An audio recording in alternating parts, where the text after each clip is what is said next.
गणेश जी से कुछ सीखते हैं। गणेश चतुर्थी के दिन पहला तो मैं आपको निवेदन कर दूं, आज के दिन का चंद्रमा नहीं देखा जाता। आज के दिन का चंद्रमा नहीं देखा जाता। यदि आप देख लें तो क्या करना चाहिए? पहली बात तो ये समझो कि क्यों नहीं देखा जाता। एक बार गणेश जी शंकर जी के यहाँ जा रहे थे, तो गणेश जी का वाहन चूहा है। वाहन चूहा क्यों है, अभी हम इस पर बात करेंगे। गणेश जी चूहे पर क्यों बैठते हैं, तमाम संदर्भों पर चर्चा होगी। गणेश जी जा रहे थे तो चूहा पर बैठे गणेश जी लुढ़क गए, तो पीछे चंद्रमा खड़ा था, हंसने लगा।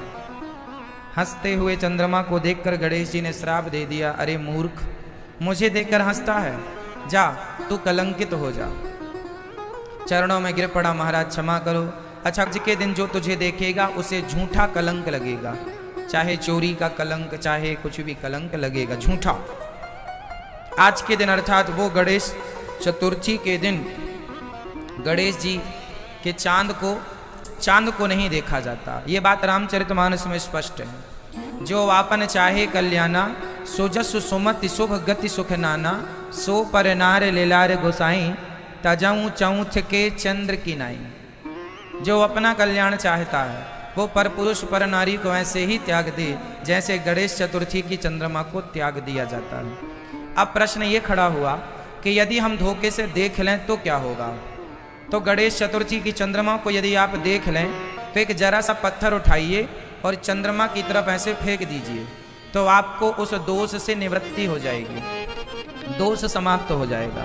पहला, यदि आपने देख लिया है और पत्थर भी नहीं फेंका, तो भगवान श्री कृष्ण के दूसरे और तीसरे विवाह की कथा श्रवण कर लेने से गणेश चतुर्थी के चांद को देखने का जो पाप लगता है उससे निवृत्ति हो जाती है, व्यक्ति निवृत्त हो जाता है। ये तो रही आज की विशेष बात। अब हम ये समझ लें, थोड़ा मॉनिटर थोड़ा तेज कर दो बेटा। तो आज ये और समझ लें कि गणेश जी से हमें क्या शिक्षा मिलती है। गणेश जी कौन है, गणेश जी किसके पुत्र हैं, गणेश जी किसके अवतार हैं, क्यों अवतार लिया। गणेश जी के जन्म की कथा आप लोग जानते हैं। आज गणेश जी का जन्मोत्सव भी है। आज के दिन गणेश जी प्रकट हुए थे। कैसे प्रकट हुए, गणेश जी की जन्म की कथा क्या है? कुछ लोग कहते हैं माता पार्वती के मैल से उन्होंने गणेश जी का निर्माण किया। ये बात नहीं, ब्रह्म वैवर्त पुराण में जो लिखा है वो मैं आपको समझाता हूं। भगवान गणेश जी, माता पार्वती ने, जब भगवान शंकर से माता पार्वती का विवाह हुआ तो भगवान शंकर और माता पार्वती के द्वारा जो एक पुत्र उत्पन्न हुआ, भगवान शंकर के द्वारा माता पार्वती गर्भवती होने ही वाली थीं कि बाहर दरवाजे पर कोई याचक आ गया और उन्होंने आवाज लगाई, हम भूखे हैं, कुछ भिक्षा दो।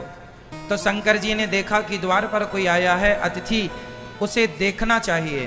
तो शंकर जी, पार्वती मैया और शंकर जी दोनों अलग हुए। तो शंकर जी का जो तेज था वह माता पार्वती के गर्भ में जो जाना चाहिए था वो जमीन पर गिर गया। और जब माता पार्वती बाहर निकल कर आई तो वहाँ एक साधु खड़ा हूँ। माता पार्वती ने कहा, क्या खाओगे? बोले, जो आप खिलाएंगे सो खा लूँगा। माता पार्वती ने जो जो खाना चाहा साधु ने खिलाया। माता पार्वती से साधु ने कहा कि आपने साधु को संतुष्ट किया है भोजन खिलाकर, बताओ आपको क्या चाहिए? माता पार्वती ने कहा, मुझे पुत्र की कामना है। तो भगवान, वो कोई साधु कोई और नहीं, भगवान नारायण ही साधु बनकर आए थे। कह दिया, जाओ तथास्तु, आपको पुत्र की प्राप्ति होगी। माता पार्वती अंदर गईं तो उन्हें भगवान श्री कृष्ण ही गणेश का अवतार लेकर के माता पार्वती के आंगन में खेलने लगे। भगवान श्री नारायण जो भगवान कृष्ण हैं, कृष्ण के अवतार ही श्री गणेश जी हैं। और गणेश जी को माँ, जैसे यशोदा के यहाँ प्रकट भय ना राम जी, कृष्ण जी, कौशल्या जी के यहाँ राम जी प्रकट भय, भय प्रकट कृपाला दीन दयाला, उसी तरह भगवान श्री कृष्ण ही माँ पार्वती के यहाँ गणेश बनकर प्रकट हो गए। फिर बाद में माता पार्वती जी ने गणेश जी को अपना दूध पिलाया और पुत्र स्नेह किया, बहुत लाड़ किया, बड़ा प्यार किया। तो गणेश जी का जन्म आज के दिन ही गणेश जी प्रकट हुए थे।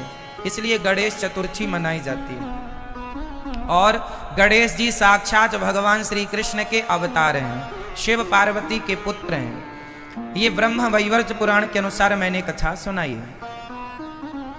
अब जो शंकर जी का तेज गिर गया, जो माता पार्वती के गर्भ में जाना चाहिए था, उस तेज को पृथ्वी पर गिरा तो पृथ्वी सहन ना कर पाई। फिर पृथ्वी ने अग्नि को वो तेज दे दिया, अग्नि ने जाकर के जल को वो तेज दे दिया। और नदी में स्नान कर रही थी सप्तर्षियों की पत्नी, तो उनमें से 6 पत्नियों ने देखा कि उस तेज जल में कोई एक सुंदर सा बालक बहता हुआ जा रहा था।